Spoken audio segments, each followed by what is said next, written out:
स्वागत है आपका एक बार फिर से विलायत न्यूज़ पर। आइए शुरू करते हैं दुनिया की अहम खबरें आप तक पहुंचाने का हमारा प्रोग्राम वर्ल्ड बुलेटिन।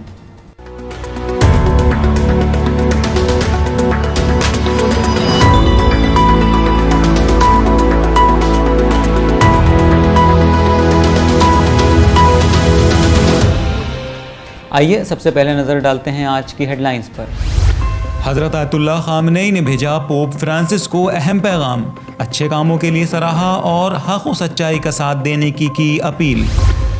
लबनानी जवानों को तबाह करने की सऊदी शहजादे की साजिश का पर्दाफाश, सऊदी इंटेलिजेंस के निशाने पर लेबनानी जवान।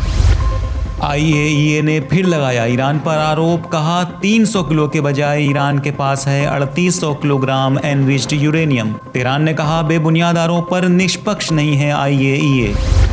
पंजशीर घाटी में तालिबानी कमांडर की मौत, तालिबान की भारत से अपील। खबरों की शुरुआत करेंगे ईरान के रहबर इन्क़िलाब आयतुल्लाह उज़्मा सैयद अली ख़ामनेई के पोप फ्रांसिस को भेजे गए पैगाम से। ईरान में हौज़ा इल्मिया यानी रिलीजियस एजुकेशन सेंटर्स के हेड ने वेटिकन के अपने दौरे के दौरान कैथोलिक ईसाइयों के मजहबी लीडर पोप फ्रांसिस से मुलाकात की और उन्हें इस्लामी इन्क़िलाब के सुप्रीम लीडर का पैगाम पहुंचाया है। ईदना की रिपोर्ट के मुताबिक हौज़ा इल्मिया के मुदीर आयतुल्लाह राफ़ी ने पोप फ्रांसिस के साथ मुलाकात में कहा कि जैसे ही इस्लामी इन्क़िलाब के सुप्रीम लीडर को मेरे वेटिकन दौरे के बारे में खबर हुई, उन्होंने आपको सलाम पहुंचाया और लैटिन अमेरिका से आपके रिलेशनशिप की सराहना की है।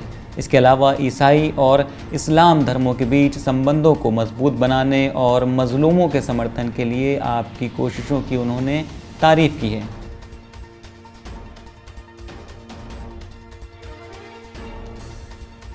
इसके अलावा ईसाई और इस्लाम धर्मों के बीच संबंधों को मजबूत बनाने और मज़लूमों के समर्थन के लिए आपकी कोशिशों की उन्होंने तारीफ़ की है। उन्होंने कहा कि हमें उम्मीद है कि आप फ्यूचर में दुनिया भर के मज़लूमों और ख़ासकर फ़िलिस्तीन और यमन के मज़लूमों के लिए पूरी कोशिश करेंगे और इस सिलसिले में साफ रुख अपनाएंगे। आयतुल्लाह राफ़ी का कहना था कि इस्लामी इन्क़िलाब के सुप्रीम लीडर को उम्मीद है कि आप फ़िलिस्तीनी अवाम के अधिकारों के लिए कदम उठाएंगे और फ़िलिस्तीन में रेफरेंडम के ज़रिए इस मुश्किल के हल करने की हिमायत करेंगे। पोप फ्रांसिस ने भी ईरान के इस्लामी इन्क़िलाब के सुप्रीम लीडर को सलाम पहुंचाया और कहा कि हम इस्लामी इन्क़िलाब की बातों और फ़ैसलों का समर्थन करते हैं। अगली खबर में हम बात करेंगे लेबनान की, जहां सऊदी शहजादे की उस साजिश का पर्दाफाश हुआ है जिसमें वो लेबनानी जवानों को तबाह करने की प्लानिंग कर रहे थे। सऊदी इंटेलिजेंस पर लेबनानी जवानों को निशाना बनाने का आरोप है। लेबनानी वेबसाइट ने बैरूत में 18 किलोग्राम कैप्टगान के साथ गिरफ्तार होने वाले सऊदी सुरक्षा अधिकारी के बारे में डिटेल में जानकारी दी है। फार्स न्यूज़ एजेंसी की रिपोर्ट के मुताबिक रविवार को ये बताया गया कि आदिल अशमरी नामक एक सऊदी सुरक्षा अधिकारी को 18 किलो कैप्टान के साथ बैरूत के रफ़ीक हरीरी एयरपोर्ट पर गिरफ़्तार किया गया। लेबनान डिबेट वेबसाइट ने गिरफ़्तारी के बारे में अधिक जानकारी देते हुए गिरफ़्तार शख्स की तस्वीर भी प्रकाशित की है। रिपोर्ट के अनुसार आदिल शमरी को इस मामले में अकेले हिरासत में नहीं लिया गया है और सिक्योरिटी फोर्सेस ने उस ड्राइवर को भी गिरफ़्तार कर लिया है। लेबनानी डिबेट ने लिखा है कि शमरी लेबनानी नारकोटिक्स के नेटवर्क से जुड़ा हुआ था, जिसका सरगना साहिल अलमत में है और उसे अभी तक गिरफ्तार नहीं किया जा सका है। रिपोर्ट के अनुसार जांच से ये पता चलता है कि सऊदी सुरक्षा अधिकारी लेबनान कुवैत सऊदी नेटवर्क के सदस्य के रूप में एक्टिव था और उसने जांच और पूछताछ के दौरान अपना कुवैती सुरक्षा कार्ड भी दिखाया। लेबनानी डिबेट ने आगे लिखा कि सुरक्षा अधिकारी ये जानने की कोशिश कर रहे हैं कि क्या ये शख्स पहले ही लेबनान के रास्ते कैप्टागन कार्गो तस्करी कर चुका है या नहीं। लेबनान के गृह मंत्री बस्साम मौलवी ने कहा कि रफ़ीक हरीरी इंटरनेशनल एयरपोर्ट के ज़रिए 18.3 किलोग्राम कैप्टान की तस्करी की कोशिश कुवैत में रहने वाले एक सऊदी नागरिक की गिरफ्तारी के साथ नाकाम हो गई। लेबनानी न्यूज़पेपर नहार ने भी इस बारे में लिखा है कि शमरी जारी सप्ताह के दौरान शनिवार को नारकोटिक्स की तस्करी के लिए बैरूत पहुंचा था और रविवार की सुबह सफ़र पर निकलने का इरादा रखता था, जिस पर एयरपोर्ट की सिक्योरिटी को शक हुआ और उसको गिरफ्तार कर लिया गया। इस संबंध में नवंबर 2015 में लेबनान से सऊदी अरब में लगभग 2 टन नारकोटिक्स की तस्करी की कोशिश करने वाले सऊदी शहजादे को बैरूत के हवाई अड्डे से गिरफ्तार कर लिया गया था। नारकोटिक्स की ये खेप अब्दुल मोहसिन बिन वलीद बिन अब्दुल मोहसिन बिन अब्दुल अजीज़ की है, जो प्रिंस ऑफ कैप्टागन के नाम से मशहूर है। अगली खबर में हम बात करेंगे IAEA द्वारा ईरान पर लगाए गए आरोप की, जिसमें कहा गया है कि ईरान के पास 300 किलो के बजाय 3800 किलो एनरिच्ड यूरेनियम है। तेहरान का कहना है कि देश में एनरिच्ड यूरेनियम के स्टोरेज से जुड़ी इंटरनेशनल एटॉमिक एनर्जी IAEA की ताज़ा रिपोर्ट सही नहीं है और इसका सच्चाई से कोई लेना देना नहीं है। विदेश मंत्रालय के प्रवक्ता सईद खतीबजादे ने मंगलवार को एक प्रेस कॉन्फ्रेंस को संबोधित करते हुए कहा कि IAEA की रिपोर्ट में जो दावा किया गया है कि ईरान के पास मौजूद एनरिच्ड यूरेनियम 2015 में हुए एटॉमिक समझौते की सीमा से 18 गुना ज़्यादा हो चुका है।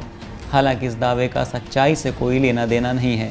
गौरतलब है कि IAEA ने ईरान के एटॉमिक प्रोग्राम से संबंधित ताज़ा रिपोर्ट सोमवार को जारी की थी, जिसमें अनुमान लगाया गया था कि 15 मई 2022 तक ईरान के पास एनरिच्ड यूरेनियम की मात्रा 3809 किलोग्राम हो गई है।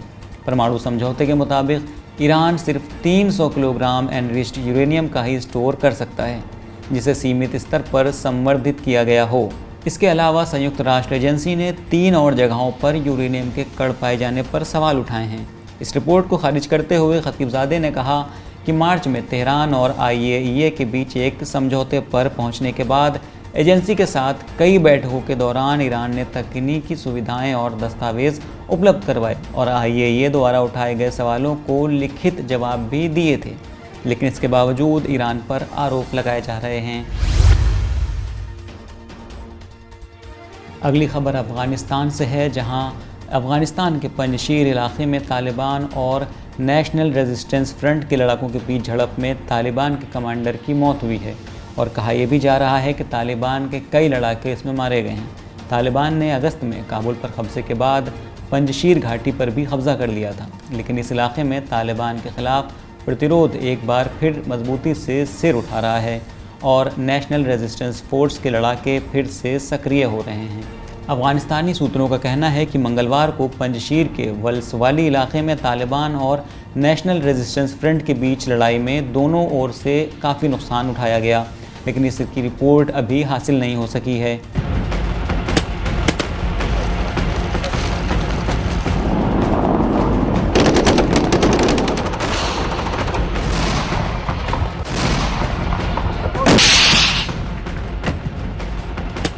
पंजशीर में तालिबान के कमांडर ख़ारी हमीदुल्लाह जावेद की इस झड़प में मौत हो गई है। हालांकि तालिबान ने इस बारे में अभी चुप्पी साध रखी है। सोमवार को भी दोनों गुटों के बीच पंजशीर के आस्ताना इलाके में झड़प हुई थी, जिसमें नेशनल रेजिस्टेंस फ्रंट मोर्चे ने 15 तालिबान को मार गिराने का दावा किया था। दूसरी तरफ तालिबान के विदेश मंत्री अमीर खान मुत्तकी ने भी भारत से काबुल में अपना दूतावास फिर से खोलने की अपील करते हुए ये कहा है कि काबुल और नई दिल्ली के बीच संबंधों में सुधार हो रहा है। गौरतलब है कि पिछले साल अगस्त में काबुल पर तालिबान के कब्ज़े के बाद भारत ने भी दूसरे मुल्कों की तरह अफ़गानिस्तान में अपना दूतावास बंद कर दिया था। इसके अलावा नई दिल्ली ने मज़ार शरीफ, कंदहार, हेरात और जलालाबाद स्थित अपने कॉन्सुलेट्स को भी बंद कर दिया था।